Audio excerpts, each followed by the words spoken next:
मेहमानों के साथ, और वो चर्चा वक्फ एक्ट पर सियासी बवाल की चर्चा, जो संसद के बाद अब सुप्रीम कोर्ट तक मामला पहुंच गया है। वक्फ संशोधन बिल लंबी चर्चा के बाद संसद के दोनों सदनों से पारित हुआ और राष्ट्रपति से मंजूरी मिलने के बाद यह विधेयक कानून का दर्जा भी ले चुका है। लेकिन कुछ सियासी जमात रुकने का नाम नहीं ले रही हैं। सर्वोच्च न्यायालय में अब तक वक्फ कानून के खिलाफ 6 याचिकाएं डाली जा चुकी हैं और यह याचिका बढ़ती जा रही है और इन पर अविलंब सुनवाई की मांग की गई है। कपिल सिब्बल वरिष्ठ वकील ने जमाते उलेमा हिंद की तरफ से जल्द सुनवाई की मांग की है। लेकिन सबसे पहले तो कांग्रेस की ओर से सुप्रीम कोर्ट में याचिका डाली गई थी। इसके बाद कई राजनीतिक दलों ने, नेताओं ने और संगठनों ने कोर्ट का रुख किया। संविधान का हवाला देकर इस एक्ट को गैर संवैधानिक बताने की पुरजोर कोशिश हो रही है। लेकिन तय तो सुप्रीम कोर्ट को करना है कि उनकी मांग कितनी मुनासिब है, या फिर सिर्फ परसेप्शन बनाने के लिए यह नूरा कुश्ती जारी रहेगी। याद कीजिए, पीएम मोदी ने कहा इस मामले पर कि यह कदम सामाजिक आर्थिक न्याय, पारदर्शिता और समावेशी विकास के सामूहिक प्रयास की दिशा में एक महत्वपूर्ण क्षण है। लेकिन जिन्हें सामाजिक न्याय से ज्यादा चिंता वोट की है, उन्होंने संसद में पारित वक्फ संशोधन विधेयक के खिलाफ सुप्रीम कोर्ट जाने का फैसला कर लिया है। नए संशोधित विधेयक उम्मीद में जिन बिंदुओं पर गौर किया गया है उसे समझा जा सकता है। आजादी के 75 साल बीत जाने के बावजूद बहस इस पर जारी है कि देश संविधान से चलेगा या फिर शरिया से। आखिर किसी खास मजहब के लिए अलग से बोर्ड की जरूरत ही क्यों पड़ी और क्यों उसे देश के विधान से ऊपर रख दिया गया। उधर कर्नाटक हाईकोर्ट ने पिछले दिनों राज्य और केंद्र सरकार को अविलंब यूसीसी लागू करने का, यानी समान नागरिक संहिता लागू करने का सुझाव दिया, ताकि जाति और मजहब से परे भारत की सभी महिलाओं को न्याय मिल सके। कोर्ट ने कहा कि भारत के संविधान के अनुच्छेद 44 के तहत समान नागरिक संहिता पर कानून बनाने से भारत के संविधान के प्रस्ताव में निहित उद्देश्य और आकांक्षाएं सच्चे मायने में पूरी होंगी, जिसमें धर्मनिरपेक्षता, लोकतांत्रिक गणराज्य, राष्ट्र की एकता, अखंडता, न्याय, स्वतंत्रता, समानता की रक्षा होगी। समान नागरिक संहिता यानी यूसीसी लागू होने से निश्चित रूप से महिलाओं को न्याय मिलेगा, सभी के लिए स्थिति और अवसर की समानता प्राप्त होगी। इस संवैधानिक व्यवस्था के बावजूद अगर वक्फ एक्ट का विरोध हो रहा है तो फिर कारण को तो समझा जा सकता है। ये क्या कारण है इसके पीछे। लेकिन वक्फ को कानून बनाने से पहले पूरी प्रक्रिया हुई, जेपीसी में भी गई थी। तो जेपीसी के चेयरमैन जगदम्बिका पाल ने कहा कि यह वक्फ कानून गरीब और पसमानदा मुसलमानों के हक में है। देश के लिए अब एक उस वक्त में एक बड़ा सुधार नरेंद्र मोदी जी की सरकार के द्वारा किया गया है, जिसका लाभ देश के गरीब, पसमानदा, ख़वातीन और बच्चों को, ऑर्फन को मिलेगा। अगर वाकई कांग्रेस पार्टी या राहुल गांधी को चिंता है देश के मुसलमानों के लिए, अगर उनको वोट बैंक नहीं समझते हैं, तो वो लीडर ऑफ अपोजिशन है राहुल गांधी लोकसभा में। इतने ऐतिहासिक बिल पे उनको क्या चर्चा में हिस्सा नहीं लेना चाहिए? न राहुल गांधी इस पे बोले, न प्रियंका वाड्रा गांधी इसमें लोकसभा में भाग लिया। और इस मामले में अल्पसंख्यक मोर्चा के नेता जमाल सिद्दीकी ने कहा कि इस मामले में जो भ्रांति फैलाई जा रही है उसके लिए अल्पसंख्यक मोर्चा, बीजेपी का जो अल्पसंख्यक मोर्चा है, वो लोगों को जागरूक कर रहा है। जो भ्रांतियां फैलाई जा रही है उस भ्रांतियों को अल्पसंख्यक मोर्चे कार्यकर्ता, समाज सेवी संस्थाएं, देश प्रेमी संस्थाएं, राष्ट्रवादी संस्थाएं दूर करके हमारी बहनों को, भाइयों को कोई गुमराह ना कर पाए, इसकी व्यवस्था हम लोग करेंगे। और वही मामले पर सुप्रीम कोर्ट के वकील प्रदीप यादव ने कहा कि मामला अभी कोर्ट में है और आगे क्या होगा ये अभी देखना बाकी है। देखिए, अगर कोई भी एक्ट अगर चैलेंज हुआ है, वक्फ एक्ट में ये है कि वक्फ के पास जो प्रॉपर्टी हो, बेईमानी की प्रॉपर्टी है, बेईनामी की प्रॉपर्टी है, that is issue different. But जब एक्ट चैलेंज हुआ है, एक्ट को तुरंत स्टे की मांग मेंशन उन्होंने इसलिए किया है, श्री कपिल सिब्बल साहब ने भी इसलिए किया है क्योंकि नोटिफिकेशन के हिसाब से जैसे ही एक्ट भारत सरकार के गजट में पब्लिश होगा तुरंत ही वो अपना प्रभाव में आ जाएगा, अपना काम करने लगेगा। और उसके बाद अगर 10 दिन बाद 12 दिन बाद जब मैटर लगेगा तो ये उसका प्रभाव कहाँ तक पहुँच जाएगा, उसको नल एंड वाइड करना कोर्ट के लिए थोड़ा सा वो होता है। इसलिए मेरी कोर्ट से रिक्वेस्ट है, ऑनरेबल चीफ जस्टिस से रिक्वेस्ट है कि इस मैटर को हो सके तो आज ही सुन लीजिए। और इन सबके बीच कर्नाटक के पूर्व मुख्यमंत्री बसवराज बोम्मई ने कहा कि यह कानून गरीब महिलाओं के लिए वरदान है। Poor Muslims of this country, they have been suffering for last 75 years. Now the justice will be given to the poor Muslims, and there will be a proper transparency, accountability, and rule of law will be applicable for the people who are absorbing WAF properties also. WAF property will also be protected by this. और वही मामले पर मुस्लिम धर्मगुरु अरशद मदनी ने कहा, यह bill हमारे मजहब में हस्तक्षेप करने जैसा है। कानूनी एतबार से हमें कोर्ट का रुख करना चाहिए। हम आज कोर्ट के अंदर चले गए और मैं ये समझता हूं कि कानूनी एतबार से सबसे पहले हम ही गए हैं। जो लोग गए हैं वो कानून को कानून बनने से पहले गए हैं। हो सकता है उन्हें फिर दोबारा जाना पड़े, लेकिन सबसे पहले जमीयत उलमा हिंद इस मसले के अंदर गई है। और हम जहां तक लड़ सकते हैं कानूनी एतबार से हम लड़ते रहेंगे, लड़ेंगे। तो ये कहना है कि हम लड़ते रहेंगे कानूनी तौर पर, हालांकि ये बात लोकतंत्र में गलत भी नहीं है। आप कानूनी तौर पर जरूर लड़िए, लेकिन लड़ने के बाद सुप्रीम कोर्ट जो फैसला देगा, जो भी देगा, उसको मानना भी चाहिए। आज इसी पर चर्चा हम खास मेहमानों के साथ कर रहे हैं। हमारे साथ जुड़ चुके हैं एसएन सिंह जी, भारतीय जनता पार्टी के प्रवक्ता, यहीं स्टूडियो में हमारे साथ हैं। बहुत बहुत स्वागत एसएन सिंह जी।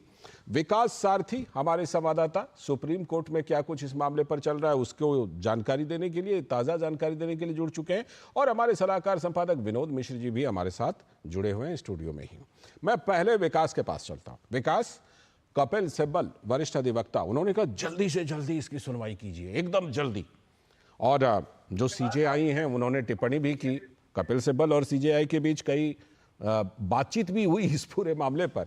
अब आगे सुप्रीम कोर्ट में क्या कुछ होने वाला है? क्या आज भी कुछ हो सकता है क्या इस मामले पर? जी लालचंद, देखिए जहां तक याचिकाओं की बात है तो याचिकाएं जैसा आपने भी कहा कि 6 थी पहले और अब लगातार बढ़ रही हैं वो याचिकाएं। और इसमें जो महत्वपूर्ण लोग हैं, जैसे वो सबसे पहली याचिका कांग्रेस के एक नेता की तरफ से आई थी, उसके बाद असदुद्दीन ओवैसी ने सुप्रीम कोर्ट का रुख पिछले हफ्ते ही किया था।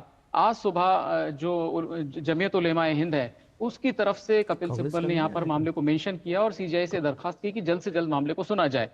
इस पर आश्वासन दिया गया है कोर्ट की तरफ से कि आज, क्योंकि सीजेआई ही ये तय करते हैं कि कौन सी पिटीशन कब सुनी जाएगी और किस बेंच के द्वारा सुनी जाएगी, तो उस पर वो एडमिनिस्ट्रेटिव साइड से एक उपयुक्त निर्णय लेंगे और तब इसके बाद ये साफ हो जाएगा कि कब तक इस पूरे मामले में सुनवाई शुरू होगी। याचिकाओं की संख्या लगातार बढ़ रही है।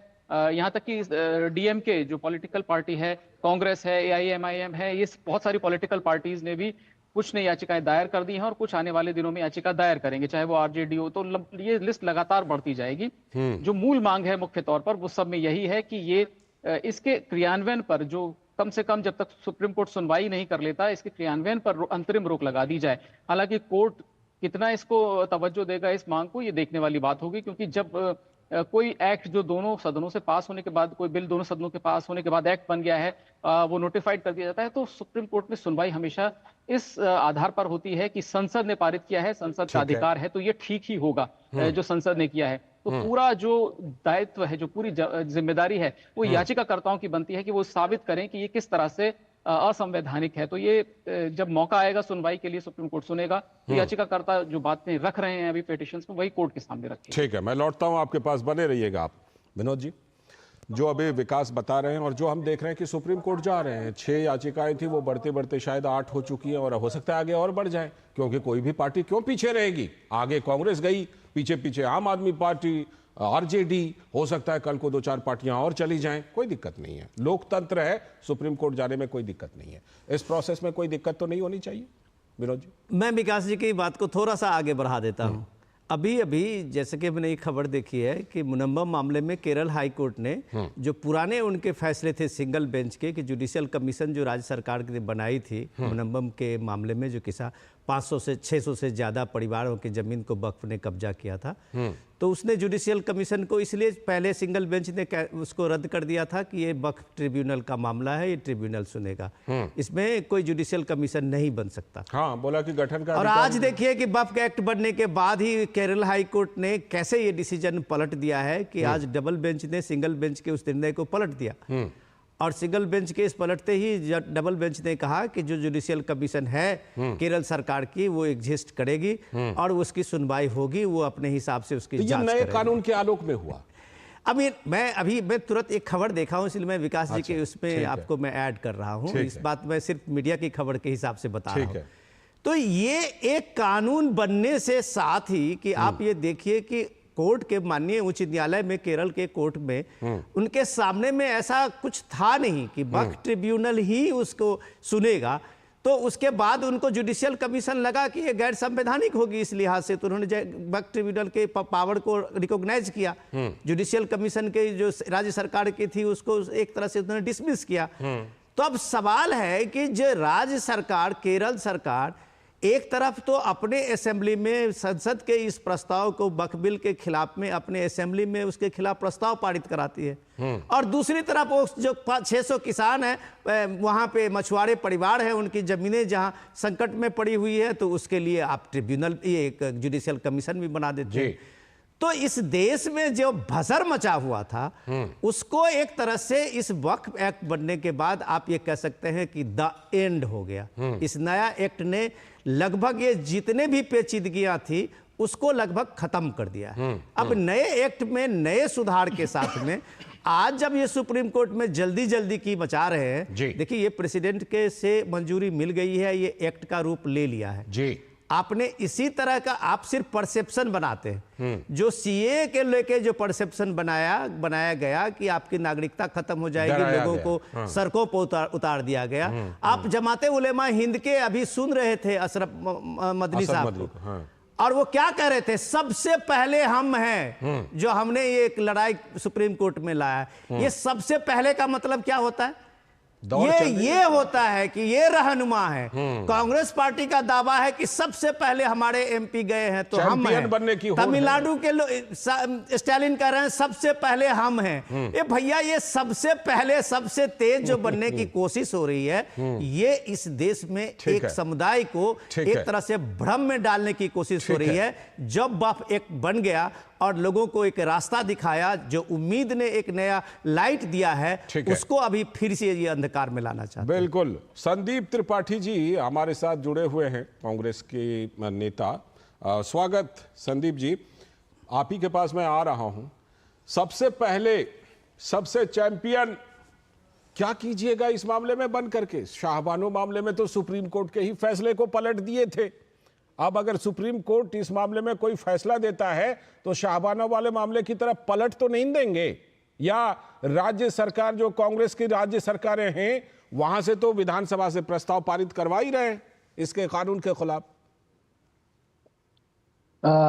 लाल जी, जितनी चीजें आपने कही वो लोकतांत्रिक और संवैधानिक हैं, वो विधानसभा को अधिकार होता है। ठीक। बहुत सारे मामलों में वो अपने अधिकार का उपयोग कर रहे हैं, तो मुझे नहीं लगता कि किसी को इसमें बुरा मानने जैसी कोई चीज। अब रही बात पहले रहनुमा बनने की, तो सर हम तो किसी का क्रेडिट नहीं खाते हैं सर, हम क्रेडिट चोर नहीं है सर कि नाम बदल के क्रेडिट ले लें। अब सर राम मंदिर को ही ले लीजिए सर, हमारे शंकराचार्यों ने, संतों ने मुकदमा लड़ा सर, एक क्रेडिट चोर आया और सारी क्रेडिट ले लिया सर। वही मैं कह रहा हूँ, जलेबी की तरह घुमाते रहते हैं त्रिपाठी। नहीं सर, जलेबी की तरह से घुमा नहीं है आप। वक्फ बोर्ड पर बोलिए और मुझे बताइए, वक्फ बोर्ड पर बोलते हुए मुझे ये बताइए कि शाहबानो वाले मामले में सुप्रीम कोर्ट के ही फैसले को पलटे थे, आज सुप्रीम कोर्ट ही जा रहे हैं। अब विनोद जी के पास सर वो पैरासूट है, वो विदेश तक जा सकते हैं। हम सर अगर सरकार की बात कर दें तो सर हम मुद्दे से भटक जाते हैं, और साहब पूरा भाजपा का प्रचार कर देंगे तब। नहीं सर, बताइए सर, मैं माफी मांगता हूं, आप सर कंटिन्यू करिए। जी सर, दिक्कत ये है, अभी आपने कहा कि अब सर हमारी सरकार तो है नहीं कि हम पलट देंगे, तो ये सर सवाल ही बेईमानी है ना सर। आने पर पलट दीजिएगा ना, जब सरकार कभी आएगी तो पलट दीजिएगा, ये तो बोल रहे हैं आप लोग। कानून ही बिल्कुल सर, बिल्कुल हम इसको जो है भारत के संविधान के अनुकूल बनाएंगे। हाँ। जिस तरीके से आज आप फिर वही अगर सुप्रीम कोर्ट ने कह दिया कि भारत के संविधान के अनुकूल है, फिर भी पलट देंगे क्या साहबानों वाले मामले की तरह? दो चीजें सर। हाँ। सब अगर आप सुप्रीम कोर्ट की आप बात कर रहे हैं, सुप्रीम कोर्ट का राम मंदिर का डिसीजन आया हाँ। सर, या हाई कोर्ट का डिसीजन, जब ये सरकार नहीं थी, हम सरकार में थे, तो देश में कहीं पर कोई दंगा हुआ, किसी ने उसका विरोध किया क्या सर? कानूनी दायरे में सब जाकर विरोध किए सर हाई कोर्ट के डिसीजन का, तब तो इनकी सरकार भी नहीं थी। तो ये सर लोकतंत्र अगर इस बात की इजाजत देता है तो लोग कोर्ट गए हैं। और मुझे नहीं लगता कि सुप्रीम कोर्ट के किसी भी मामले को, तो सर ये लोग तो सुप्रीम कोर्ट के डिसीजन को नहीं मान रहे थे। अभी राम मंदिर का उदाहरण दूंगा तो ये 1984 में प्रस्ताव पारित करते थे, कहते थे हम संसद में आएंगे, कानून बनाकर मंदिर बनाएंगे, फिर 11 साल तक झुलाते रहे। संसद में कानून बना के मंदिर बनाना और सुप्रीम कोर्ट के फैसले को शाहबानों वाले मामले में उसको पलट देना, दोनों दो बातें हैं। मैं कह रहा हूं कि सुप्रीम कोर्ट में अगर आगे बढ़ के सबसे आगे बढ़ के जा रहे हैं, तो सुप्रीम कोर्ट अगर इस मामले में व्यवस्था देगा तो उसको पलटिएगा नहीं, पलटने की उसको बात नहीं कहिए। फिर नहीं सर, अगर ऐसे आप कहेंगे चुनाव आयोग का मसला हुआ सर, इस सरकार ने पलटा कि नहीं पलटा? सुप्रीम कोर्ट ने एक निर्णय दिया था, उन्होंने पलट दिया सर। ठीक है, मैं यहाँ एसएन सिंह जी को लाता हूँ। एसएन सिंह जी बताइए, एसएन सिंह जी अगर वो सुप्रीम कोर्ट आगे बढ़ करके गए हैं, सबसे पहले गए हैं, दिक्कत क्या है?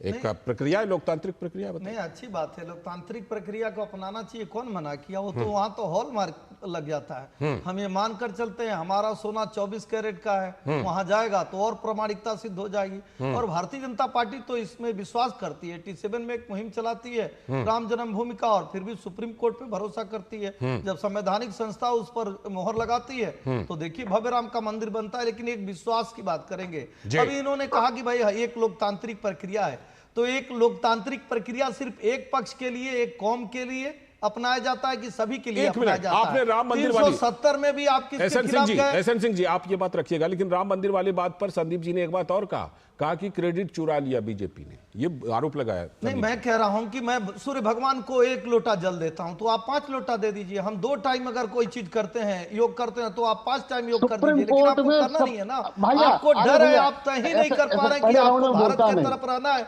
या भारत के विरोध के तरफ रहना है। अभी ये कह रहे थे सारी संवैधानिक संस्थाएं इसीलिए बनी है कि संविधान को मजबूत किया जाए, लेकिन संविधान को खंड खंड करने का कार्य अगर किसी के कालखंड में किया गया, उसी का नाम तो कांग्रेस है। ठीक है, इमरजेंसी लगा गया देखिए, वक्त के साथ इसलिए ये खड़े रहेंगे कि वक्त वाली बीमारी जो वायरस थी वो इन्हीं के द्वारा तो दी गई थी। वो लाइलाज कहा जा रहा था, जैसे आपने वैक्सीन दे दिया, कहा जाता था, जैसे आपने एंटीवायरस वैक्सीन दे दिया। ऐसी संजीवनी बूटी ले आई, राम नाम की संजीवनी बूटी। भाई जो चाह रहे हैं उनका दर्द भी बढ़ रहा है, और जो पी रहे हैं कई लोग ठीक भी उससे हो जा रहे हैं। तो निश्चित तौर पे वक्त जो लाइलाज बीमारी थी और जिससे सब समाज को हानि पहुंच रहा था, मुस्लिम समाज को हानि पहुंच रहा था, पसमानदा समाज को हानि पहुंच रहा था, आदरणीय मोदी जी ने उस वक्फ बिल में संशोधन करके सभ्य समाज को, सर्व समाज को, भारत के समाज को खंडित होने से बचा लिया। एक बार फिर से अपने संवाददाता विकास सारथी के पास चलता हूं। विकास, जो इस पूरे मामले का मेरिट है, जिसे कहते हैं ना एक लीगल मेरिट होता है, आपने खुद जिक्र किया कि सुप्रीम कोर्ट तो इस आलोक में इसको देखेगा ना कि संसद से पारित यह कानून है, राष्ट्रपति के द्वारा स्वीकृत यह कानून है, ये हमेशा सुप्रीम कोर्ट के दिमाग में रहेगा। उसके बावजूद जाहिर सी बात है लोकतंत्र में पूरी छूट है, उसको वहां पर चुनौती दी गई है। अब आगे इस मामले में आपको क्या होता हुआ अगले कुछ दिनों में दिख रहा है क्या? देखिए, जहां तक जो दलीलों की बात है तो वो यही कहा गया है कि जो एक अल्पसंख्यक, धार्मिक अल्पसंख्यकों को जो एक प्रोटेक्शन दी गई है कि वो अपने संस्थान या अपनी बॉडीज को चलाने के लिए उनको स्पेशल राइट्स दिए गए हैं, उसका ये उल्लंघन कर रहा है, ऐसा आरोप लगाया गया इन सभी याचिकाओं में। और जिस तरह से नॉन मुस्लिम्स को भी अब इस जो वक्फ बोर्ड होंगे स्टेट के, उनमें सदस्य बनाया जाएगा, तो इन आपत्तियों को याचिका में उठाया गया है। सुप्रीम कोर्ट क्या किन दलीलों पर आगे सुनवाई करेगा ये भी देखना होगा, क्योंकि मामला बहुत पेचीदा है। और संविधान की जब व्याख्या है, खासतौर से जब ये प्रोटेक्शन की बात की जा रही है कि कॉन्स्टिट्यूशन में जो प्रोटेक्शन मिला है, अगर ये बड़ा ये मामला और पेचीदा लगता है सुप्रीम कोर्ट को, तो वो संविधान पीठ के पास मामला जाएगा और ऐसे में वक्त लगेगा। इंटरिम स्टे जो बिल एक्ट्स होते हैं उन पर बहुत ही कम मामलों में आप मतलब उंगलियों पे गिन सकते हैं ऐसे मामले हैं जिनमें एक्ट्स के इम्प्लीमेंटेशन पर सुप्रीम कोर्ट ने रोक लगाई है। तो इसमें जो सबसे बड़ी दलील की अंतरिम रोक दे दी जाए वो मिलेगी या नहीं, ये बड़ा सवाल है, क्योंकि आमतौर पर अधिकतम मामलों में बहुत ही कोई एक्सेप्शन होगा जब सुप्रीम कोर्ट ने किसी एक्ट के क्रियान्वयन पर रोक लगाई हो। तो वो अगर नहीं लगती है तो आगे आने वाले दिनों में लंबी सुनवाई चलेगी और उसका कोई असर नहीं चल सकती है। लेकिन जो फोकस है वो अंतरिम रोक पर है। विनोद जी, फोकस अंतरिम रोक पर है और जो केस का मेरिट है उसके हिसाब से विकास कह रहे हैं कि देखिए ये बड़ा रेयर मामला होता है कि सुप्रीम कोर्ट संसद के दोनों सदन पास करें, कानून बने और उस पर सुप्रीम कोर्ट फाइनल रोक लगाए। ये बड़ा रेयर मामला। लाल जी, मैं विकास जी की बात में थोड़ा सा लीगल बात और कर देता हूं इसमें लेकिन मैं एक जवाब तो उनको दूंगा, संदीप जी को देना चाहूंगा कि संदीप जी देखिए, सवाल है कि आप लोग जिस तरह से अपने एक कानूनी प्रक्रिया को और कानूनी प्रोसेस को जिस तरह से तोड़ मरोड़ के अपने वोटर्स को करते हैं ना, वो चीज़ें गलत है। लोगों में एक गलत मैसेज जाता है। जैसे आपने इलेक्शन कमीशन के लिए, चुनाव के लिए बात कही, सुप्रीम कोर्ट ने कभी नहीं कहा था कि इलेक्शन कमीशन के लिए सरकार को सुझाव देने की बात कही थी कि आप इलेक्शन कमीशन में जो मुख्य आयुक्त हैं उनकी नियुक्ति के बारे में एक कानून बनाइए, आप उस प्रोसेस को पूरा कीजिए। तब तक के लिए वो व्यवस्था दी थी जिसमें सुप्रीम कोर्ट के जज और बाकी सारे लोग, सुप्रीम कोर्ट ने उसको और बाकी तो इसके बाद पार्लियामेंट का हक है कानून बनाना। सुप्रीम कोर्ट कानून नहीं बनाता है, ये हम आप सारे देश के लोग जानते होंगे। बिल्कुल उसी प्रक्रिया से वो हुआ था। आप लोग उसको दूसरी तरह से कर रहे हैं, आपके पार्टी के अध्यक्ष भी कर रहे हैं, राहुल गांधी भी कर रहे हैं, जबकि स्थिति ये है। रही बात दूसरी बात, अभी हम कर्नाटक हाईकोर्ट की चर्चा कर रहे थे लाल जी आपके रिपोर्ट में। कर्नाटक हाईकोर्ट ने एक तरह से खेद व्यक्त करते हुए सेंट्रल गवर्नमेंट, पार्लियामेंट से लेके स्टेट को कहा है कि आपका 44 आर्टिकल 44 जो है, जब तक आप उसको लागू नहीं करते हैं या उसको विधान में नहीं लाते हैं तब तक आपका देश के संविधान प्रियम्बल ही आपका पूरा वैलिड नहीं होता। आप एक मुस्लिम महिला को कोर्ट में इतने दिन से प्रे है कि उसको एक जस्टिस मिले जिसमें उनके पैतृक संपत्तियों में उसको अधिकार मिले, तो कोर्ट के पास में नहीं है क्योंकि आपके देश में यूसीसी लागू नहीं है। तो कोर्ट कहता है कि आप समानता का अधिकार, आप बंधुत्व का अधिकार, आप लोगों में एक जो सिटीजनशिप का अधिकार है किसी का, वो अधिकार देने के लायक आप अगर संविधान को नहीं रखते हैं तो फिर आप उसके प्रियम्बल का क्या मतलब होता है। तो आप ये देखिए कि देश में आपने कैसे एक, पहले तो प्रियम्बल को ही आप अभी तक एस्टैब्लिश नहीं होने दिए क्योंकि आपको यूसीसी देने में बेईमानी है, आपको एक जगह सरिया रखना है। आपको इसी वक्फ बोर्ड में जो ये लड़ाई है वो सिर्फ वो सरिया की है कि संविधान से यह देश चलेगा या सरिया से चलेगा।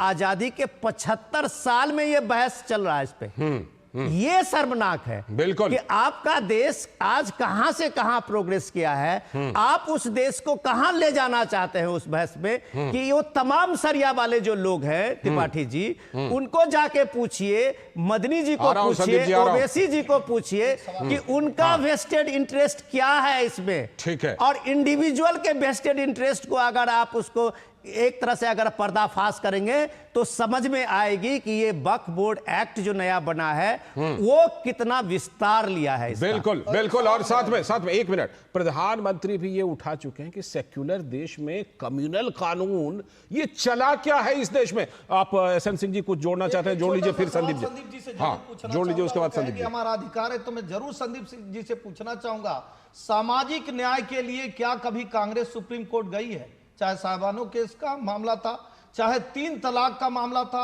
सामाजिक न्याय था, सब पूरे एक समाज को, एक महिला समाज को न्याय मिलना था। क्या कभी आप उसके लिए गए? एक मजहब के लिए जाते हैं या सामाजिक न्याय के लिए जाते हैं? संदीप जी जवाब दीजिए। 370 के पक्ष में गए या विपक्ष में गए? हमेशा आप बताइएगा, भारत के पक्ष में जाते हैं, भारत के लोग जवाब ले लीजिए, जाते हैं विपक्ष के? संदीप जी का जवाब, संदीप जी बोलिए। पहले विनोद जी, अभी आपने कहा कर्नाटका के डिसीजन की बात की और यूसीसी की बात की कि उसने कहा कि जो है यूसीसी लाना चाहिए। तो सुप्रीम कोर्ट ने कहा था, सुप्रीम कोर्ट बड़ा है या हाई कोर्ट बड़ा है, सुप्रीम कोर्ट ने कहा था कि ये केंद्र सरकार और राज्य सरकार का विषय है, इसमें हमें हस्तक्षेप नहीं करना है। यूसीसी के मसले में लोग कोर्ट गए थे, ये गलत आप सुप्रीम कह रहे कोर्ट ने हैं, कहा। फिर आप सुप्रीम कोर्ट के बारे में मैं गलत डेट कर रहे हैं। बता रहा हमारा हूं। रिपोर्टर मैं है ही डेट विकास बता रहा हूं। सारथी कई यहाँ बार पे। दरियाफ्त कर चुका है, कई बार सुप्रीम कई कोर्ट ने बार सेंटर सुप्रीम को कोर्ट कहा है पूछ कि चुकी है यूसीसी केंद्र लाना सरकार जरूरी से कि है। यूसीसी पर कहां तक आगे बढ़े। त्रिपाठी जी आप ऐसे भ्रम मत फैलाइए, हमारा रिपोर्टर खड़े हैं पार्लियामेंट वहाँ सुप्रीम कोर्ट से, सुप्रीम अभी कोर्ट आपकी से, बात को बिल्कुल। दुरुस्त कर देंगे। एक मिनट में बता दे रहा हूँ, डेट भी बता दूंगा आपको, नवभारत टाइम्स की रिपोर्ट भी बता देता हूँ, आप भेज भी देता हूँ। अब आते हैं दूसरे विषय पर। यूसीसी के संबंध में उसने कहा केंद्र को करने के लिए, उसने कोई कानून बनाने की बात नहीं कही। आप सजेशन दे सकते हो या आदेश नहीं दे सकते, पहली अरे चीज। सर, सुप्रीम दूसरी कोर्ट प्राइम चीज, मिनिस्टर मोदी अब- लाल किला से सर, कहा है कि इस देश में सेकुलर कानून होगा। जी, अब क्या आप देश समझते सेकुलर है तो हैं? सेकुलर लाल कानून किला से है। पीएम मोदी ने कहा इसी बार 15 अगस्त को, ये सुप्रीम कोर्ट के आदेश के आलोक के बाद ही कहा था। आपके चैनल पे कम से कम 10 डिबेट यूसीसी पे हमने की है, ठीक है। और विनोद जी आप भी रहे हैं साथ में। मेरे कहने का आशय ये है, दो सवाल बनते हैं कि एक धर्म है सनातन और एक धर्म है मुस्लिम, जिसको कह रहे हैं आप सरिया से चलता है, एक मनुस्मृति से चलता है। फिर मैं आप सिर्फ ये मनुस्मृति जानना को लाया। मनुस्मृति इसमें कहां से आ गया? आप सर कहीं कंफ्यूज पे कर रहे हैं। संविधान में मनुस्मृति का कोई एक प्रावधान आप दिखा दीजिए। सर ये क्या मतलब है? ये बैलेंसिंग विनोद एक्ट जी, आप लोग क्या करते हैं बिना लालचंद मतलब जी, ये वाला? देश धर्म- गैर जरूरी बैलेंसिंग एक्ट। लालचंद जी, ये देश धर्म से चल रहा है क्या? संदीप जी, ये देश धर्म से चल रहा है कि संविधान से चल रहा है? पहले तो आप क्लियर हो जाइए। और संविधान से चल रहा है तो संवैधानिक कहां व्यवस्था सोशल में- मीडिया की हल्की बातें संवैधानिक लेकर आ व्यवस्था में जाते हैं? सबसे बड़ा कहां संविधान में पावर कौन सा मनुस्मृति का क्या है? बताइए जरा। पार्लियामेंट अगर कोई चीज बनाता है तो उसका क्यों विरोध करते हैं? आप बताइए, देश किससे चल रहा है? संविधान से। संवैधानिक ठीक है, व्यवस्था अब संदीप जी का- में सबसे अच्छी व्यवस्था संदीप जी क्या का है? आप जवाब आने दीजिए। पार्लियामेंट अब संदीप जी पार्लियामेंट में कोई कानून बन रहा है तो क्यों इसका विरोध कर रहे हैं? एसएन कारण सिंह जी, बताएंगे ना। एसएन सिंह जी, आप कारण संदीप जी क्या को है बोलिए। विरोध करने का? संदीप जी को केवल बोलिए। जलेबी बना रहे हैं। ठीक, संदीप जी बोलिए अब।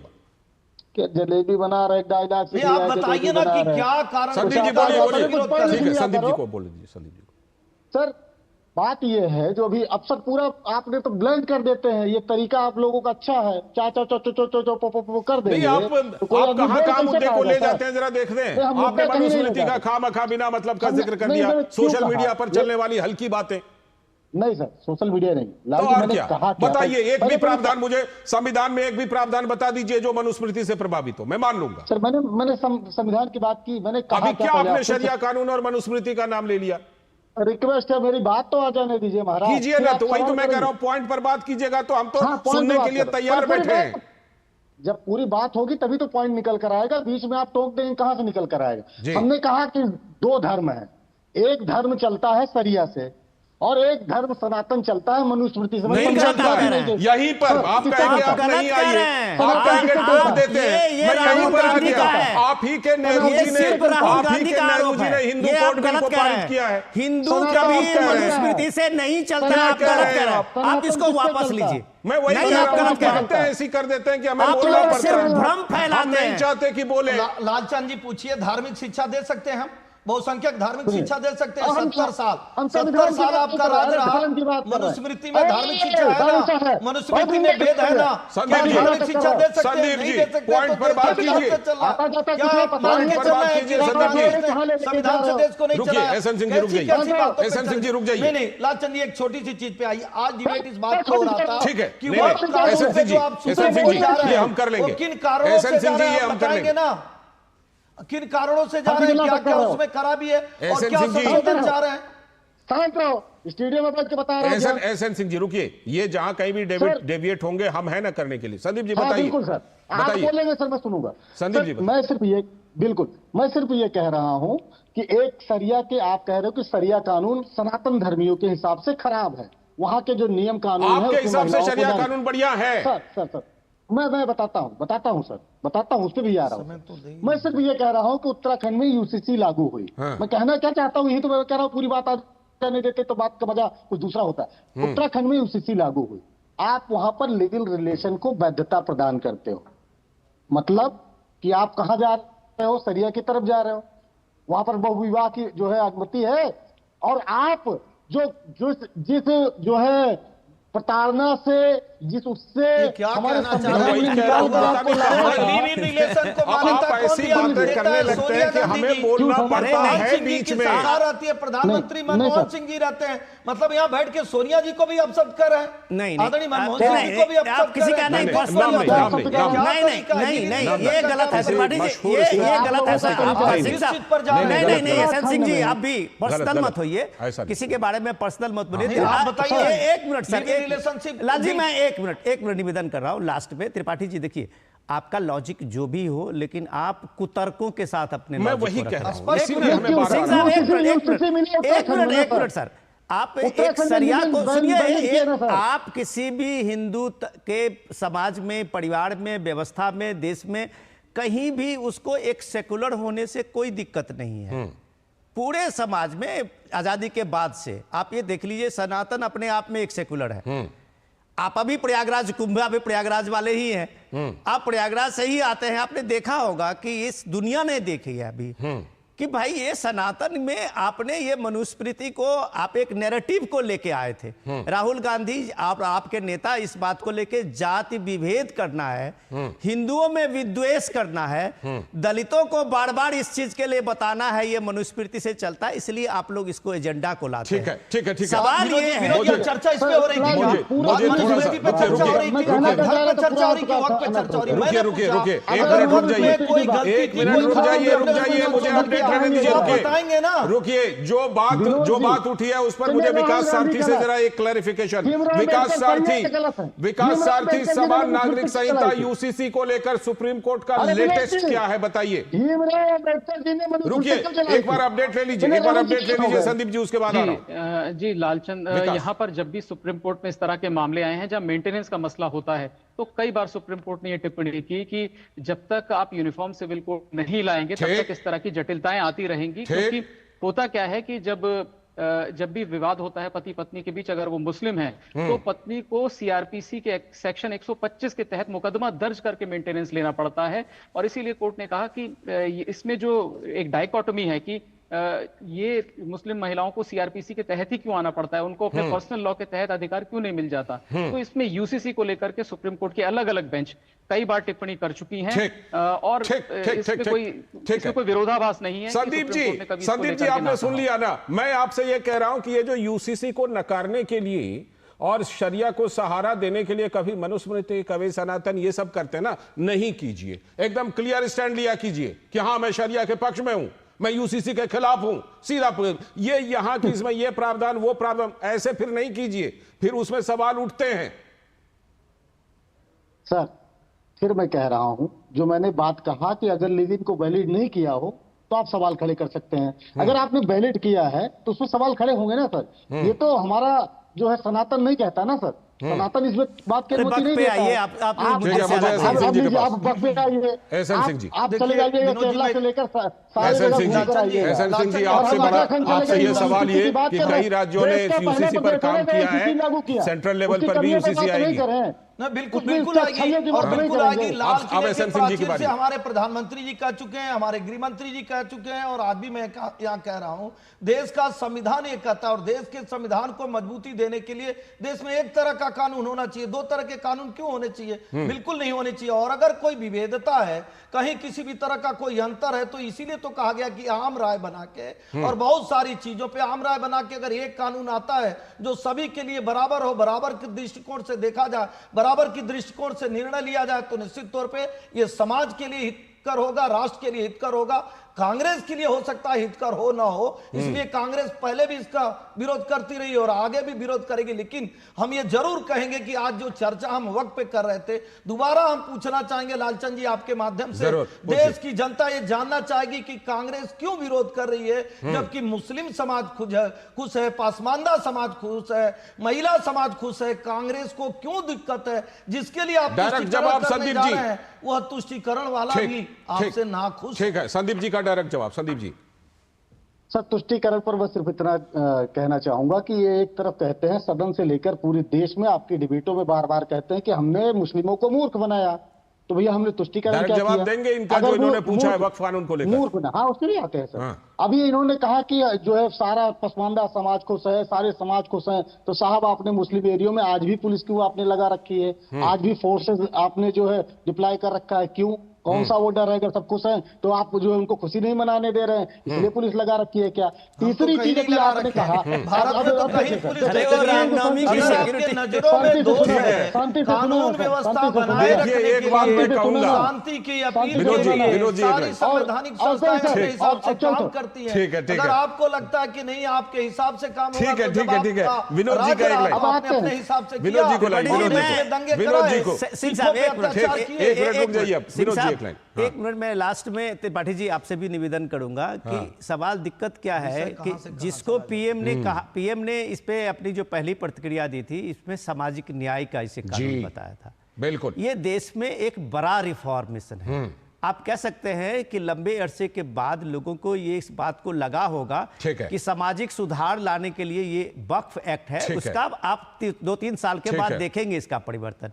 सवाल ये है कि इस वक्फ एक्ट को पढ़े उसी पे बिना, आ एक रहे मिनट थे सर, मेरा निवेदन है, 370 इसको से पढ़े क्या बिना परिवर्तन जो हो गया? लोग बताइए भ्रम ना फैला लोगों रहे को। हैं इस ये वक्फ आप एक्ट लोग को, देखिए फ्रॉड ये गिरी जो वक्फ फैलाते एक्ट हो, आपकी तुष्टिकरण और संतुष्टिकरण 370 वो अलग लोगों की को बात क्या छोड़ मिला? ठीक है, दीजिए। ठीक है। आपके बड़े नेता राहुल गांधी, सोनिया गांधी, CA से प्रियंका क्या गांधी मिला? पार्लियामेंटेरियन होते हुए 1 मिनट वक्त पे टाइम नहीं दिया है। जी, बिल्कुल, अब इसको वो लेकर भी किसके सवाल खुश उठ कर रहे हैं, वो रही है, सवाल अलग है। किसको नाखुश कर रही है वो ठीक है, जाने। ठीक है। लेकिन इस शुक्रिया। भ्रम को छोड़िए, शुक्रिया। देश को आगे बढ़ने दीजिए। शुक्रिया फिलहाल। वक्फ एक्ट में लोगों को शुक्रिया न्याय मिल इस रहा है, चर्चा उसको में। मिलने दीजिए। शुक्रिया, रात को। बहुत बहुत शुक्रिया संदीप जी, एसएन सिंह जी, विनोद जी और विकास आपका भी जुड़ने के लिए बहुत बहुत शुक्रिया।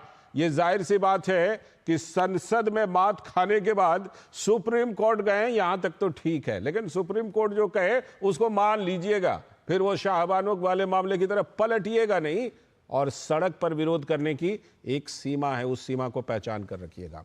वक्त है अभी ब्रेक का। ब्रेक के बाद जब लौटेंगे